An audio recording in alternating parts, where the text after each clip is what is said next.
નમસ્કાર દર્શક મિત્રો, સ્વાગત છે તમારું ગુજરાત માહિતી યુટ્યુબ ચેનલમાં। આજના તાજા અને મહત્વના આપ સૌનો ઉપયોગી એવા 15 મોટા સમાચાર વિશે વિડીયોમાં આગળ વાત કરીશું, તો છેલ્લે સુધી જોતા રહેજો। આજના સૌથી પહેલા સમાચાર વિશે વાત કરીએ તો ખાદ્ય તેલના ભાવમાં વધારો થયો છે। તહેવારો પહેલા તેલનો ખેલ। 24 કલાકમાં સિંગ તેલના ભાવમાં ₹20નો વધારો થયો છે। સિંગ તેલના ડબ્બાનો ભાવ ₹2340 થી લઈને ₹2430 સુધી પહોંચ્યો છે, જ્યારે કપાસિયા તેલના ડબ્બાનો ભાવ ₹2240 થી લઈને ₹2290 સુધી બોલાઈ રહ્યો છે। એચડીએફસી બેંક ગ્રાહકોને મળી દિવાળી ભેટ। એચડીએફસી બેંકના બેંક ખાતા ધારકો માટે બેંકે લોનના દરોમાં 15 બેસિસ પોઈન્ટ સુધીનો ઘટાડો કર્યો છે। નવા MCLR દર 8.40% થી 8.65% વચ્ચે બદલાઈ રહ્યા છે, જે લોનના સમયગાળાના આધારે છે। 1 મહિનાનો દર 8.40%, 3 મહિના 8.45% અને 6 મહિના માટે અને 1 વર્ષનો દર 8.55% છે। આ પગલાંથી લોનના EMIમાં ઘટાડો થશે અને લોન લેનારાઓને રાહત મળશે। Marginal cost of funds base આધારિત લેન્ડિંગ રેટ એટલે કે MCLR એ બેંક લોન પર વસૂલ કરી શકે તેવો લઘુત્તમ વ્યાજદર છે। આજે નવી બસોને મુખ્યમંત્રી ભૂપેન્દ્ર પટેલ લીલી ઝંડી આપશે। રાજ્ય સરકારે વિકાસ સપ્તાહ 2025 હેઠળ જાહેર પરિવહનને મજબૂત કરવા GSRTC દ્વારા 201 નવી બસોનું લોકાર્પણ અને દિવાળીમાં એક્સ્ટ્રા બસોની શરૂઆત કરશે। જોકે આજે ગાંધીનગરના LIC ગ્રાઉન્ડ ખાતે તેઓ લોકાર્પણ કરશે। મુખ્યમંત્રી ભૂપેન્દ્ર પટેલ બસોને લીલી ઝંડી આપશે। આથી જિલ્લા અને તાલુકાના મુસાફરોને રાહત મળશે। જોકે દિવાળી દરમિયાન બસની રાહની ઝંઝટ ઘટશે। અંબાલાલ પટેલની ઠંડી, માવઠું અને વાવાઝોડાને લઈને મહત્વની આગાહી। હવામાન નિષ્ણાત અંબાલાલ પટેલે આગાહી કરતા જણાવ્યું છે કે દિવાળી દરમિયાન પણ માવઠા જેવું વાતાવરણ રહેવાની તથા 10 થી લઈને 13 ઓક્ટોબર દરમિયાન હળવા વરસાદની આગાહી કરી છે। થોડા દિવસોથી લઘુત્તમ તાપમાનનો પારો ઘટીને 23 ડિગ્રી આસપાસ પહોંચી જતા વહેલી પરોઢે ફૂલ ગુલાબી ઠંડીનો પણ અહેસાસ થઈ રહ્યો છે। વાવાઝોડા બાદ પણ માવઠું પીછો નહીં છોડે। જોકે વાવાઝોડા શક્તિ બાદ નવેમ્બરમાં ફરી વાવાઝોડાનો મારો રહેશે તેવું પણ અંબાલાલ પટેલે જણાવ્યું છે। 20 ઓક્ટોબરથી ગુજરાતમાં કડકડતી ઠંડી શરૂ થશે। 23 ઓક્ટોબરથી ઠંડા પવનો પણ ફૂંકાશે। 22 ડિસેમ્બરથી 12 ફેબ્રુઆરી સુધી હાડ થીજવતી ઠંડી પડશે, જ્યારે લઘુત્તમ તાપમાન 8 ડિગ્રી સેલ્સિયસથી નીચે પણ જઈ શકે છે। નવેમ્બરમાં પશ્ચિમી વિક્ષેપથી તાપમાન ઘટશે। દિવાળીથી શહેરીઓને ઠંડીનો અહેસાસ પણ થશે। જોકે ઉત્તર ભારતમાં હિમવર્ષાની શક્યતા પણ તેમના દ્વારા વ્યક્ત કરાય છે। દિવાળી પહેલા સોનાના ભાવમાં ભડકો, સોનું 1.25 લાખનું। ધનતેરસ અને દિવાળીમાં ખરીદી પહેલાં જ સોનાના ભાવ આસમાને પહોંચી રહ્યા છે। 3 દિવસમાં સોનાનો ભાવ ₹6000નો વધારો થયો છે। 24 કેરેટ 10 ગ્રામ ગોલ્ડનો ભાવ ₹1,26,600 થયો છે। જોકે ગુજરાતના મુખ્ય શહેરોમાં 24 કેરેટ સોનાનો ભાવ પ્રતિ 10 ગ્રામ ₹1,23,990 પર પહોંચી ગયો છે, જ્યારે 22 કેરેટ સોનાનો ભાવ ₹1,13,660 છે। પોલીસ ભરતીને લઈને મોટા સમાચાર। ગુજરાત પોલીસમાં જોડાવા માંગતા યુવાનો માટે મોટા સમાચાર છે। ડિસેમ્બર મહિનામાં રાજ્યમાં આશરે 13,000થી વધુ પોલીસમેનની જાહેરાત થઈ શકે છે, જેમાં 7,000થી વધુ બિનહથિયારી લોકરક્ષક અને 2500થી વધુ હથિયારી લોકરક્ષકની જગ્યાઓની પણ સંભાવનાઓ છે। આ ઉપરાંત 3,000 SRP અને 684 PSIની ભરતી પણ આવી શકે છે।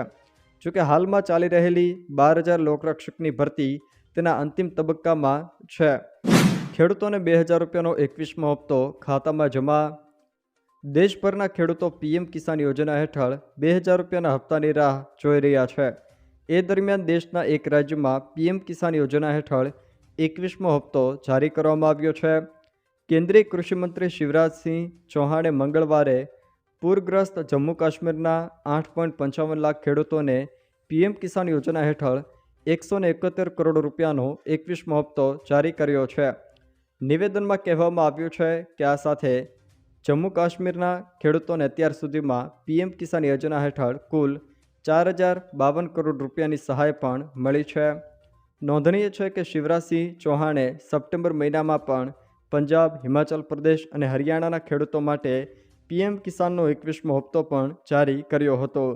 જોકે અત્યાર સુધીમાં દેશના કુલ 4 રાજ્યોમાં પીએમ કિસાન યોજનાનો 2,000 રૂપિયાનો 21મો હપ્તો ખેડૂતોના ખાતામાં જમા કરવામાં આવ્યો છે. જોકે ગુજરાતના ખેડૂતો તેમજ અન્ય રાજ્યોના ખેડૂતોના ખાતામાં પણ 2,000 રૂપિયાનો 21મો હપ્તો ક્યારે જમા કરવામાં આવશે તેને લઈને સરકાર દ્વારા કોઈ જાહેરાત કરવામાં આવી નથી. રાજ્યના 55 લાખ એનએફએસ રેશન કાર્ડ ધારકોને નોટિસ.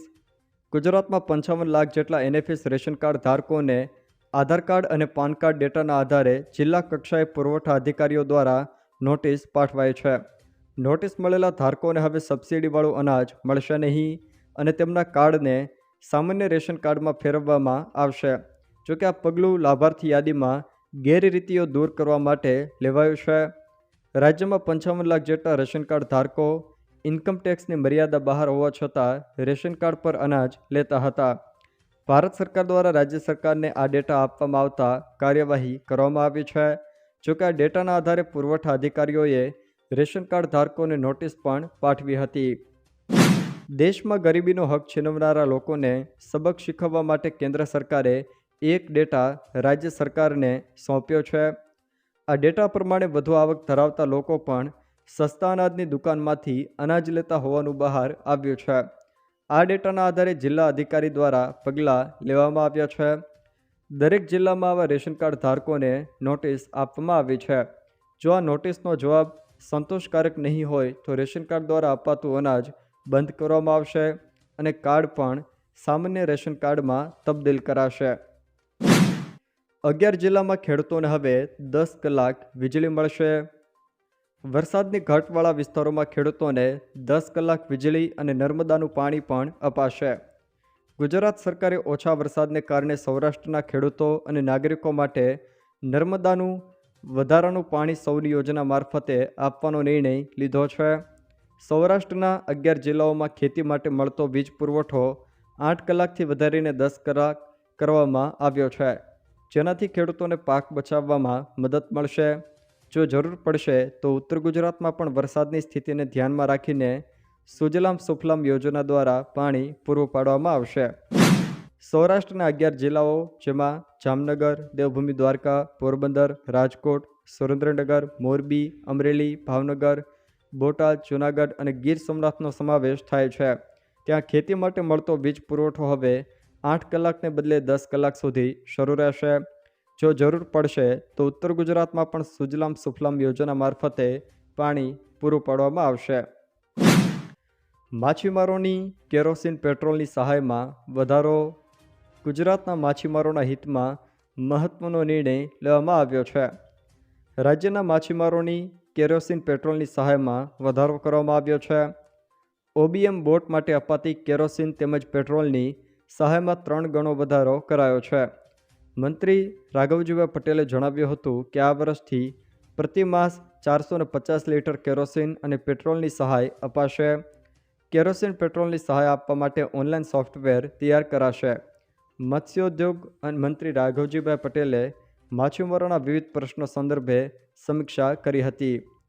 જોકે માછીમારોની નવી સિઝન શરૂ થાય તેના 5 દિવસ અગાઉ એટલે કે 11 ઓગસ્ટ 2025થી જ બોટ માટે ડીઝલ વિતરણ પણ શરૂ કરાયેલું છે. જો દર્શક મિત્રો આ વિડીયો તમને પસંદ આવ્યો હોય તો વિડીયોને લાઇક કરો, તમારા મિત્રો સાથે શેર કરો અને જો તમે અમારી ચેનલમાં નવા હો તો ચેનલને સબસ્ક્રાઈબ જરૂર કરજો, જેથી અમારા આવનારા તમામ વિડીયોની જાણકારી તમારા સુધી પહોંચી શકે.